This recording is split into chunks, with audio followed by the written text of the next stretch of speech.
if everyone could just sit quietly in their chairs, maybe put your feet flat on the floor, take a deep breath into your body, into your belly, and relax into your seat. And maybe put your hands on your heart and feel your heart beating. And maybe connecting to the earth and feeling the energy of the earth and sensing whatever the earth has to give you. And feeling that energy move up through your body and centering on your heart. And maybe feeling the energy of Father Sky pouring down and through your shoulders and head and into your body, and feeding your heart and opening your heart. And however that feels to you, whether it's a big ball of energy or just some warmth, opening to the love that is everything and that fills the universe. And taking one last deep breath into your body and coming back to be present with our community and our circle.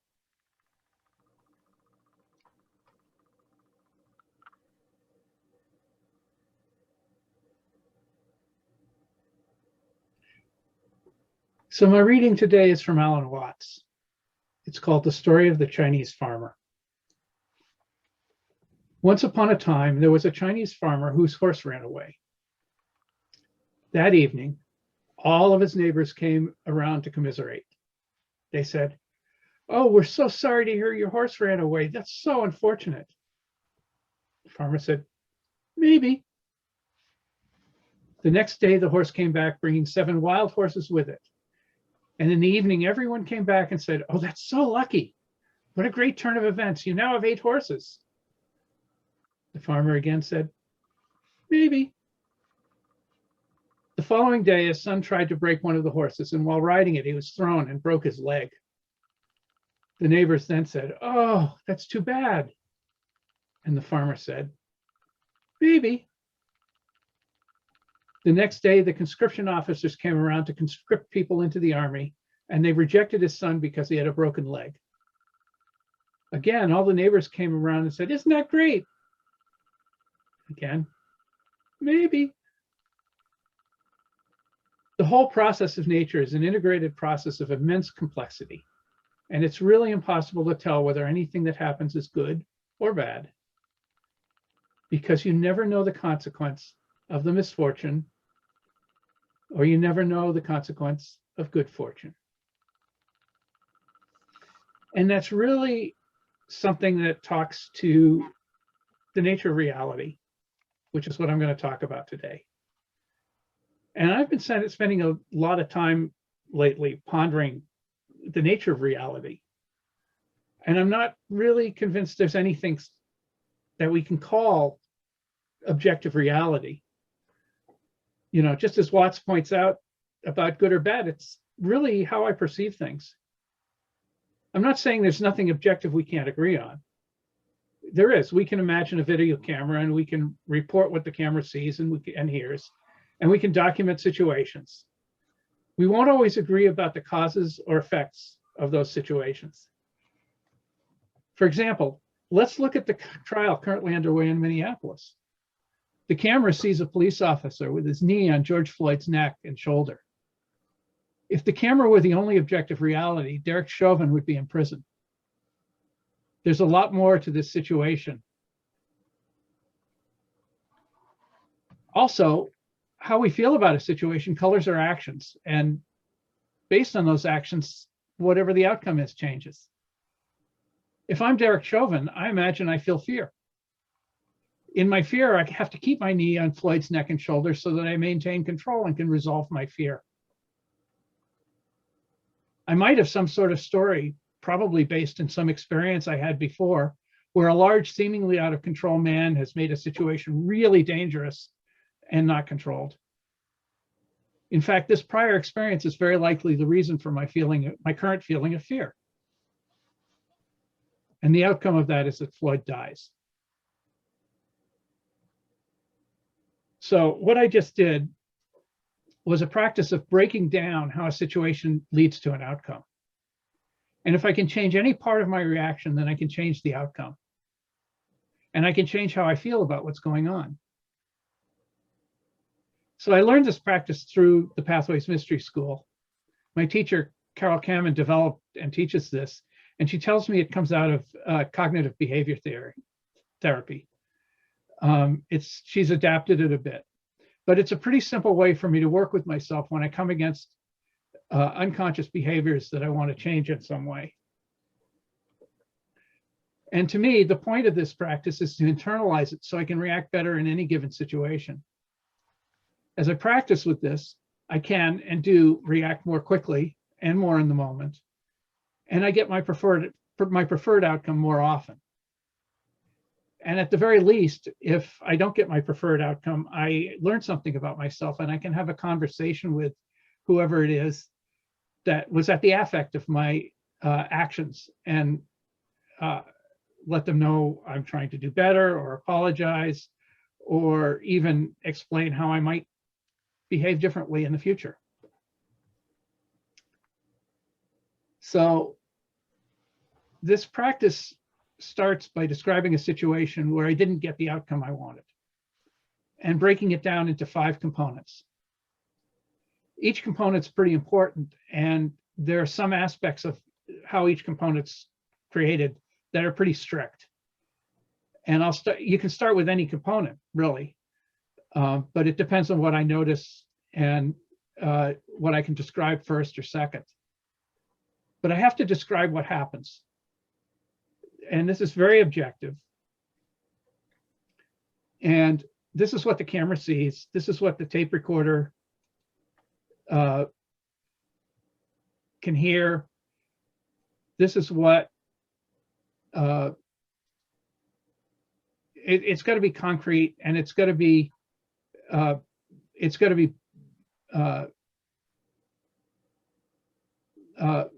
based on observation. And I will say, often as I start to write down one of these reality weavings, and I'm going to share one with you, I end up reworking different parts of it as I realize that I've miscategorized something. So what I'm going to share with you is one that I already did with myself, and I've cleaned it up, and you'll sort of see how it comes out. So the situation. So this is the situation that happened as I was planning this, I believe, service that I led about 3 weeks ago. And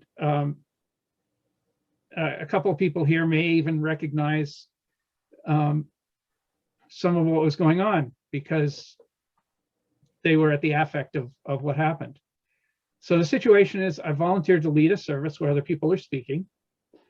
I don't have a list, and I'm in a meeting to discuss how to identify people. And I want to send out an email to the community asking for volunteers and also announce. And other people in the meeting want to identify possibilities and contact them offline and not open the service up. And we're going to be offering this service again. So that's the situation. As you can see, it's pretty objective. It describes objectively what we could see and objectively what I wanted. I've left out most of my preferences, and I've left out any feeling about it. It's really as objective as I can make it. And it's not perfect. The fact that I have an I want in there is not completely perfect. So as a result of this situation, I'm telling myself something internally. And this is where assumptions and judgments and reactions to past events and things like that. This might be where I'm saying, this is just like that time where. And in this case, the story I told myself is, it's more inclusive to offer the opportunity. If we have too many volunteers, we can hold them for another opportunity. I don't feel good not announcing it because it feels like we aren't giving everyone a chance. And this gets to a story I tell myself about being left out. There's a FOMO thing here that I'm projecting on other people. And as a result of telling myself this particular story, I have a feeling. I'm frustrated. So I really want this feeling to be described as a single word if possible. Really to boil it down. If there's more than one primary feeling, then it actually may be that I'm telling myself more than one story at the same time. And in the past, I've actually had a situation where I ended up breaking the situation down into 5 different stories, each of which had its own feeling, each of which had its own sub-story, and each of which had its own outcome, all of which led to a very frustrating situation for me. And sort of dealing with each of them individually helped me resolve it. So in response to this feeling and story, what did I do? Well, I argued. And a couple people in our service here may remember me arguing. And I wasn't particularly polite about it.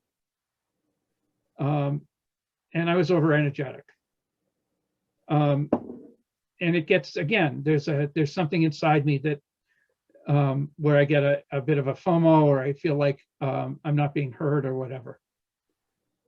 And the outcome of that is that I ended up backing down. People were identified. We had a service. It went well. But I didn't feel heard. And that's completely my internal process. It's nothing, that last is nothing about what anybody else did. They probably did hear me. I don't know. So I had to write down what I did in reaction to those feelings and stories. And it's kind of observable, but some of it can be internal, right? In a road rage situation, I might say I sped up and started to berate myself, just as another example. And this is really the cause of the outcome. And this is why we separate the action and the outcome, because the outcome is what happened externally as a result. Because I did action, some outcome happened. And the outcome is pretty observable, and it could be internal. So, again, in a road rage, I might have said I got pulled over and got a ticket and I was angry, right? That would be an outcome. So what I want to do, and what this practice tells me I can do, is I can change the story. I can change the story I tell myself. And remember that we kept the situation really concrete. And we're going to now imagine a new story in that same situation to see what happens. So, as we remember, my original story was about being more inclusive. And as I change the story, I can say to myself, and this has to be really believable to me. It doesn't matter what anybody else thinks. It's not their story. It's my story. And it's my story about myself. So I can tell myself a new story that says, well, it's possible opening up the possibility will disappoint people. And we can make some announcements, but we don't have to flood the community. And we'll get the speakers we're supposed to get. Now, that's a story I can believe. I don't want to jump to, they're all right, because I don't really believe that, right? That's not really true for me. So I take the step I can take to a more believable story that could lead to a new feeling and could lead to a new action and could lead to a new outcome. So in response to this new story, as I feel it internally, I feel much more calm. Well, I have a preference for that. And if, it's not too significant a shift. And because I believe it, I can actually have a different feeling. And usually the new feeling will be a preferable feeling. It won't always be all the way to,